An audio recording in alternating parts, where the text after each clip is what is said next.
السلام علیکم ورحمۃ اللہ وبرکاتہ۔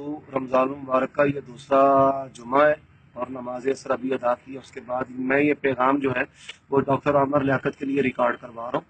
اللہ تبارک و تعالیٰ کی توفیق سے دیگر مسلمانوں کی طرح رمضان المبارک کی عبادات میں مصروف ہوں، اور دوسری بات ہے کہ میرے گھر میں ٹیلی ویژن وغیرہ ایسی چیزیں نہیں ہیں۔ سوشل میڈیا کا استعمال موبائل وغیرہ پر کر لیتا ہوں، فیس بک کا اور اسی طرح واٹس ایپ کا۔ جو بول ٹیلی ویژن پر قاری خلیل الرحمان جاوید حفظہ اللہ کے ساتھ کیا گیا ہے، یہ پری پلان ایک سازش ہے جو کہ کتاب و سنت کے ترجمان قاری خلیل الرحمان جاوید حفظہ اللہ کے بارے میں کی گئی۔ دوسری بات کہ مفتی حنیف قریشی نے آج چیلنج دیا ہے، تو یزید پر گفتگو کرنے کی بجائے سب سے پہلے مفتی حنیف قریشی ہمارے ساتھ سیدنا امیر المسلمین خلیفۃ المسلمین معاویہ رضی اللہ تعالیٰ عنہ کے بارے میں گفتگو کرے، جو وہ انتہائی گھنونے، گھٹیا اور جراثیمی نظریات ان کے بارے میں رکھتا ہے۔ حنیف قریشی جو ہے وہ بریلوی مکتبہ فکر کا خود معتمد نہیں ہے، تو ہمارے مقابلہ میں، عمر صدیق کے مقابلہ میں یا خلیل الرحمان جاوید کے مقابلہ میں وہ شخص لایا جائے جو بریلوی مکتبہ فکر کا معتمد ہو۔ یہ تو خود متنازع شخصیت ہے، وہ تو اس کو قبول کرنے کے لیے تیار نہیں۔ پھر بھی مسلک اہل حدیث کے کسی مسئلہ پر اور کسی بھی غلط فہمی کے ازالے کے لیے میں آپ لوگوں سے گفتگو کے لیے تیار ہوں۔ آپ مجھے کراچی بلا لیں یا بول کا نمائندہ یہاں پر بھیج دیں، یا آپ مجھے موبائل فون کے ذریعہ کال پر لے لیں، میں ہر وقت تیار ہوں۔ نبی علیہ الصلوۃ والسلام کی محبت کے مسئلہ میں اہل حدیث کو پوری کائنات پر تفوق حاصل ہے۔ یہ دلائل کے ساتھ بھی میں ثابت کروں گا کہ آپ صلی اللہ علیہ وآلہ وسلم کی سیرت پر سب سے زیادہ کام اہل حدیث نے کیا ہے۔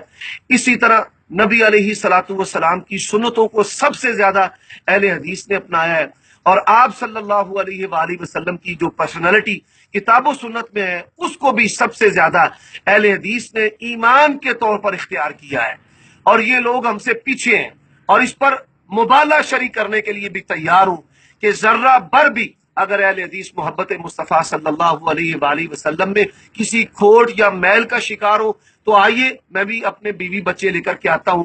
حنیف قریشی سمیت کوئی شخص، کوئی بریلوی عالم دین، کوئی غیر اہل حدیث اپنے بیوی بچے لے کر کے آئے، اور آن ایئر ٹیلی ویژن پر مبالغہ ہوگا، اور جو جھوٹا ہوگا وہ اللہ تبارک و تعالیٰ کے غصے، غیظ اور عذاب کا انشاءاللہ نشانہ بنے گا۔ مبالغہ کے لیے تیار ہوں اور مناظرہ کے لیے بھی تیار ہوں، وہ مسئلہ وسیلہ ہو یا کوئی اور مسئلہ ہو جو بریلوی اور مسلک اہل حدیث کے درمیان امتیازی عقائد یا مسائل کا اختلاف ہے، اس پر گفتگو کرنے کے لیے تیار ہوں۔ میری اس گفتگو کا عامر لیاقت اور اس کی جو کیبنٹ اور اس کے ساتھی ہیں اور بول ٹی وی کی جو انتظامیہ ہے وہ سنجیدگی سے نوٹس لے اور مجھ سے فی الفور رابطہ کرے، اور میں اپنا رابطہ نمبر بھی بول دیتا ہوں 0300 6433 576۔ نماز ظہر کے بعد جو ہے یہ میرا موبائل کھل جاتا ہے اور نماز عشاء تک وہ چلتا رہتا ہے، اور نمازوں کے اوقات میں بند ہوتا ہے۔ آپ اس نمبر پر مجھ سے رابطہ کریں، دودھ کا دودھ، پانی کا پانی، اور حق و باطل جو ہے وہ واضح ہو جائے گا۔ میں ایک مثال دینا چاہتا ہوں، کسی کی دلداری نہیں کرنا چاہتا۔ گدھا ہیکے اور یہ سمجھے کہ میری اونچی آواز جو ہے وہ شیر کی دھاڑ سے بھی بلند ہے، اور میں اکیلا ہی جنگل کا رہ جاؤں، تو وہ اس کی غلط فہمی ہے۔ آئیے کبھی ہم جیسے فقیروں کے ساتھ بھی پنجہ آزمائی علمی کر کے دیکھیں، انشاءاللہ آپ کو چھٹی کا دودھ یاد کروا دیں گے۔